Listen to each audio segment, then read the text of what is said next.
Bismillahirrahmanirrahim. Salli wa sallim Rabbana ala nabi sayyidina Muhammadin wa alihi wa sahbihi ajma'ina. Demi kaum Mu'tazilah, Allah wajib iqabah, kasakur abdi nu salat, yakitu wajib thawabah. Ka'abdi abdi nu bakti, bilih maksud hante bukti, sareng surat ditepikeun, sareng amal diakurkeun. Ka'abdina ditepikeun, dulur ngaos masing leukeun. Demi kaum nami Syiah, cinta alina mufridah. Demi kaum Khawarij mah, bendu alina mufridah. Jeung ka Ali teh ngufurkeun, dosa gede dikufurkeun. Muroji'ah mah nangtoskeun, kana maksiat nyebatkeun.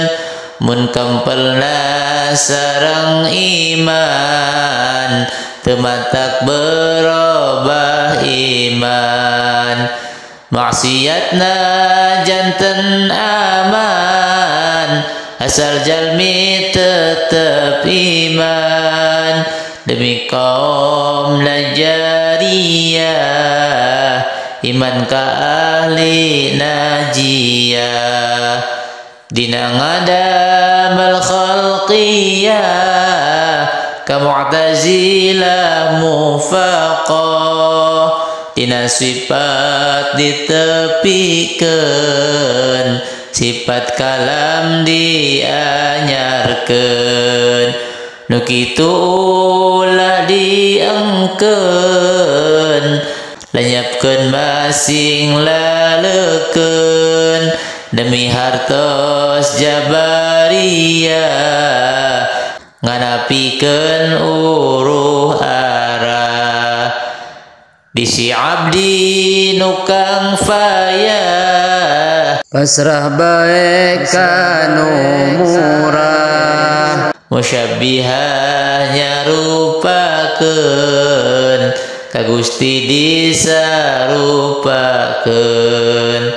Ka makhluk nu diapeskeun, Allah teh nu sok ngapeskeun. Wajib ku urang disinglar, tekad-tekad nu menular.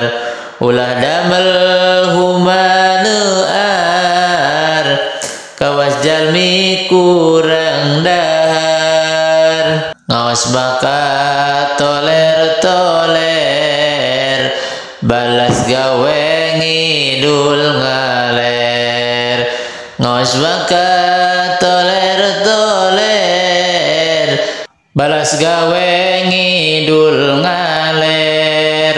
Dimangan ukur goler, tungtung nadi kamar peler.